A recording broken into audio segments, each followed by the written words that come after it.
Hello friends, welcome to Bhavna BPSC classes. Friends, आज हम लोग मेंस का एक इम्पॉर्टेंट टॉपिक राष्ट्रपति पढ़ेंगे। फ्रेंड्स, मेंस में राष्ट्रपति टॉपिक से अल्टरनेट करके हर एग्जाम में क्वेश्चन पूछे ही जाते हैं। या तो टिप्पणी लिखने आ जाता है या राष्ट्रपति का जो पद है वह कठपुतली की तरह है या फिर कार्बन का स्टैम्प है। इससे रिलेटेड क्वेश्चन जो है वो इसलिए आता है ताकि स्टूडेंट का जो पॉलिटी का नॉलेज है वो कहाँ तक विस्तृत है इसके बारे में एग्जामिनी को पता चल सके। तो फ्रेंड्स, मैंने एक क्वेश्चन लिया है जो कि पहले कई बार पूछा जा चुका है और आगे भी पूछने की इसकी संभावना है। तो क्वेश्चन है, राष्ट्रपति की संवैधानिक स्थिति का परीक्षण करते हुए इसकी विभिन्न आपातकालीन शक्तियों का वर्णन करें। फ्रेंड्स, फर्स्ट ऑफ ऑल हम इसका इंट्रोडक्शन लिखेंगे, उसके बाद इसका मेन बॉडी लिखेंगे, फिर कंक्लूजन लिखेंगे। तो जैसे आपातकालीन शक्तियों का वर्णन करें तो क्वेश्चन के दो पार्ट हैं। पहला तो संवैधानिक स्थिति का परीक्षण और दूसरा आपातकालीन शक्तियों का वर्णन। तो भारतीय संविधान में राष्ट्रपति से संबंधित प्रावधानों की चर्चा करते हुए राष्ट्रपति के आपातकालीन शक्ति का वर्णन करना है। तो इंट्रोडक्शन हमारा ऐसा अट्रैक्टिव होना चाहिए कि जो भी क्वेश्चन चेक कर रहे हैं उनको रुचि बढ़े, वो हमारे एक एक लाइन को पढ़ते हुए एकदम एग्जैक्ट जितना मार्क्स के लिए हम डिजर्व करते हैं उतना मार्क्स दें। फ्रेंड्स, एक क्वेश्चन 36 मार्क्स के होते हैं, तो हमको इस तरह से लिखना है ताकि 36 में 25 to 28 मार्क्स अचीव कर सके। तो पहले इंट्रोडक्शन देखते हैं। राष्ट्रपति भारत का प्रथम नागरिक होने के साथ साथ संवैधानिक प्रधान है। क्या है भारत का राष्ट्रपति? तो भारत का प्रथम नागरिक है और यह व्यवस्था कहां से ली गई है? तो अमेरिकी संविधान से। अमेरिका में भी वहां के जो प्रेसिडेंट है वही वहां के फर्स्ट सिटीजन है। तो संविधान के भाग 5 में संघीय कार्यपालिका संबंधी अनुच्छेद है, जिसके अनुच्छेद 52 में राष्ट्रपति के पद का, अनुच्छेद 53 में राष्ट्रपति के कार्यपालिका शक्ति का, अनुच्छेद 54 में राष्ट्रपति के निर्वाचन संबंधी प्रावधानों का वर्णन मिलता है। फ्रेंड्स, राष्ट्रपति संसद का यानी पार्लियामेंट का अभिन्न अंग है। जैसे लोकसभा, राज्यसभा और राष्ट्रपति को मिलाकर संसद का निर्माण होता है। यदि राष्ट्रपति के पद के लिए योग्यता देखें तो भारत का नागरिक हो, फ्रेंड्स जन्म से हो यह आवश्यक नहीं है, वह व्यक्ति भारत का नागरिक हो यह आवश्यक है। दूसरा, 35 वर्ष की आयु पूर्ण कर चुका हो। तीसरा, किसी भी लाभ के पद पर ना हो। और चौथा, कि लोकसभा सदस्य निर्वाचित होने की योग्यता वह रखता हो।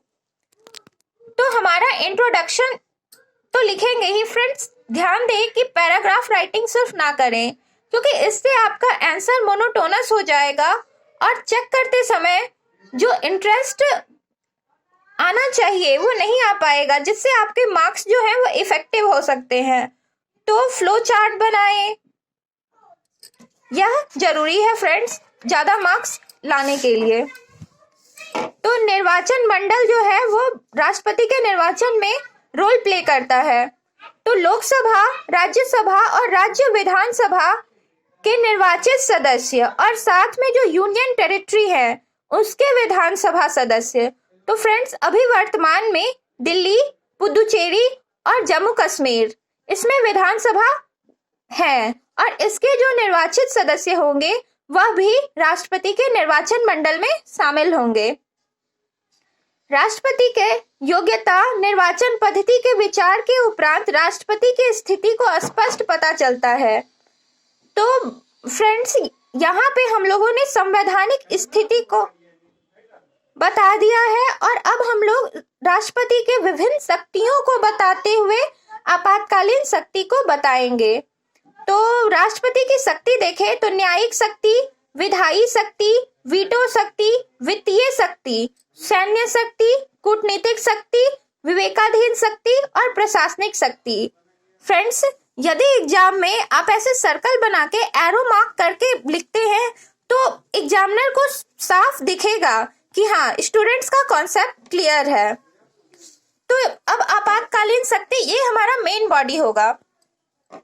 तो इसमें 3 आपात है, राष्ट्रीय शक्ति, राष्ट्रपति शासन और वित्तीय आपातकाल। तो राष्ट्रीय आपात देखें तो इसका अनुच्छेद 352 में वर्णन मिलता है और संसद के अनुमोदन पर राष्ट्रपति के द्वारा राष्ट्रीय आपात लगाई जाती है।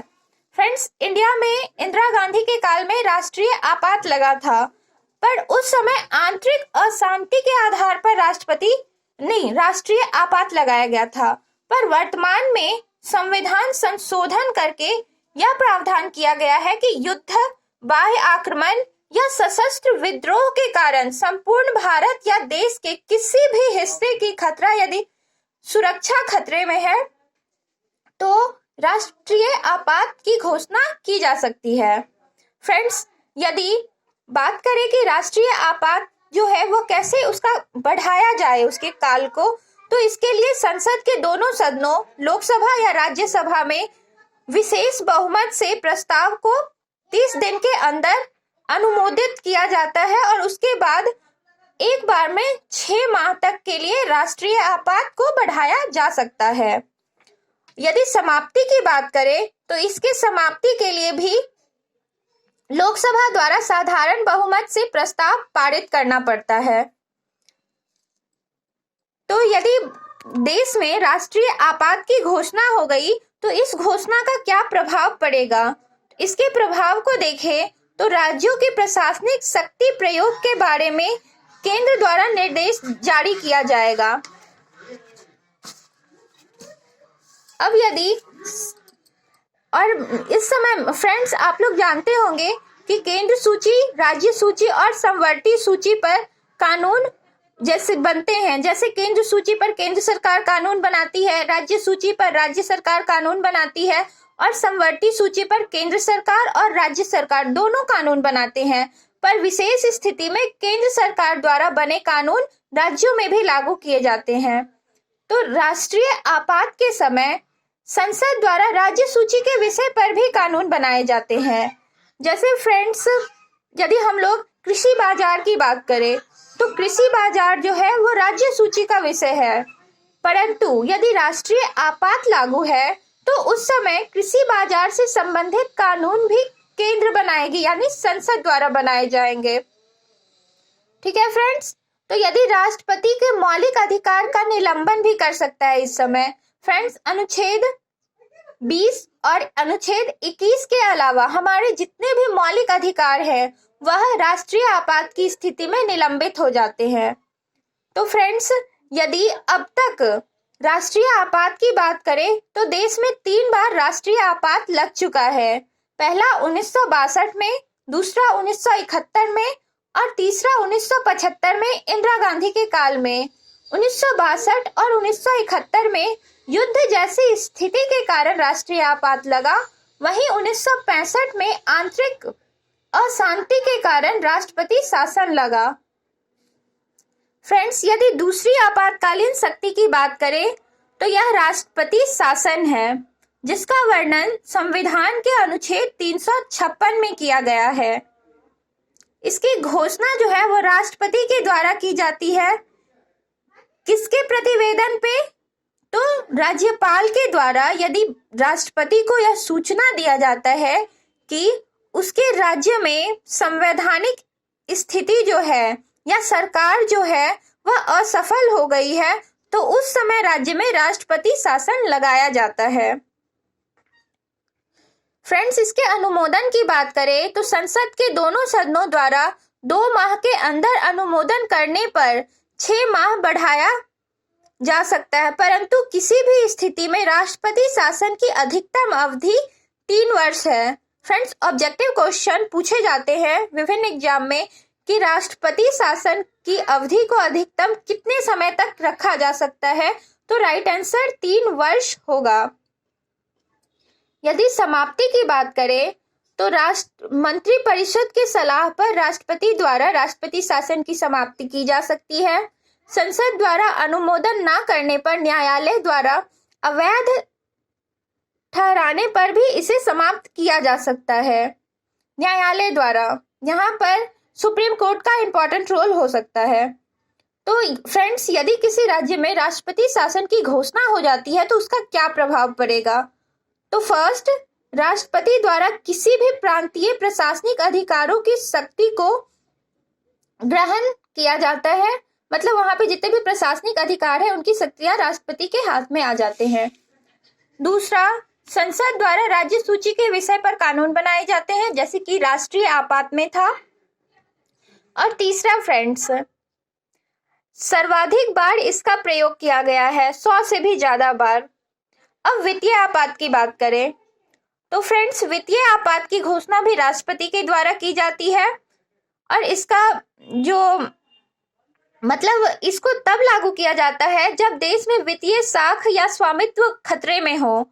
जैसे फ्रेंड्स, अभी कुछ समय पहले, कुछ महीने पहले की बात है, कोरोना महामारी के समय में देश की जो जीडीपी थी वो 23.9% डाउन चले गया। तो उस समय ऐसा लगा कि देश में वित्तीय आपात लागू किया जा सकता है। बट फ्रेंड्स, किसी भी देश के लिए वित्तीय आपात लागू करना उस देश के लिए बहुत ही बुरा समय माना जा सकता है। तो फ्रेंड्स, ये अच्छी बात है कि ऐसे स्थिति नहीं आया। तो यदि वित्तीय आपात की घोषणा की, अभी तक वित्तीय आपात इंडिया में नहीं लगा है, और यदि इसके घोषणा की बात करें तो इसके घोषणा के बाद क्या प्रभाव पड़ेगा? तो केंद्र द्वारा प्रांतों को वित्तीय आचरण के संबंध में निर्देश दिए जाएंगे कि कैसे उसकी वित्तीय गतिविधियां राज्यों की चलेगी, ये केंद्र द्वारा निर्धारित किया जाएगा। राज्यों के धन विधेयक पर राष्ट्रपति के पुनर्विचार हेतु आरक्षण होंगे।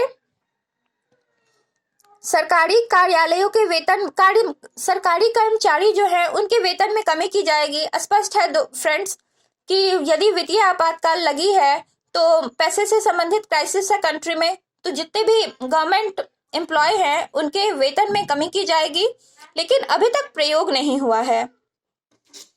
तो फ्रेंड्स, यहाँ हम लोग ने देखा है कि राष्ट्रपति की आपातकालीन शक्तियों की उपर्युक्त व्याख्या से स्पष्ट हो जाता है कि शक्तियां एक और देश के संवैधानिक एवं वित्तीय संकट से बचाती है, तो दूसरी ओर देश की अखंडता को बनाए रखने में सहायक है। तो फ्रेंड्स, ये हमारे संविधान में इसलिए प्रावधान लाया गया है कि इससे देश की जो एकता और अखंडता है वह बना रहे। फ्रेंड्स, राष्ट्रपति की संवैधानिक स्थिति के बारे में बताते हुए, उसके आपातकालीन शक्तियों का वर्णन करते हुए हम लोगों ने पूरे क्वेश्चन को कवर कर लिया। इसके बाद एक जो मुद्दे की बात है वह यह है कि कई विद्वान ऐसा मानते हैं कि भारत का राष्ट्रपति जो है वह ब्रिटेन सम्राट की तरह रबर स्टाम्प है। मतलब वास्तविक कार्यपालिका शक्ति प्रधानमंत्री के हाथ में है और राष्ट्रपति के बस मुहर की जरूरत पड़ती है, या कहे तो हस्ताक्षर की जरूरत पड़ती है। तो विभिन्न एग्जाम में इससे रिलेटेड क्वेश्चन भी आते हैं, तो उसको भी एक नजर देख लेते हैं। लेकिन फ्रेंड्स, ये हम अगले वीडियो में कवर करेंगे। वीडियो लंबा हो गया है, इसलिए फ्रेंड्स इसको नेक्स्ट वीडियो में देखेंगे। फ्रेंड्स, यदि आपको ये क्वेश्चन अच्छे से समझ में आ गया हो, कोई डाउट हो तो कमेंट बॉक्स में लिखें।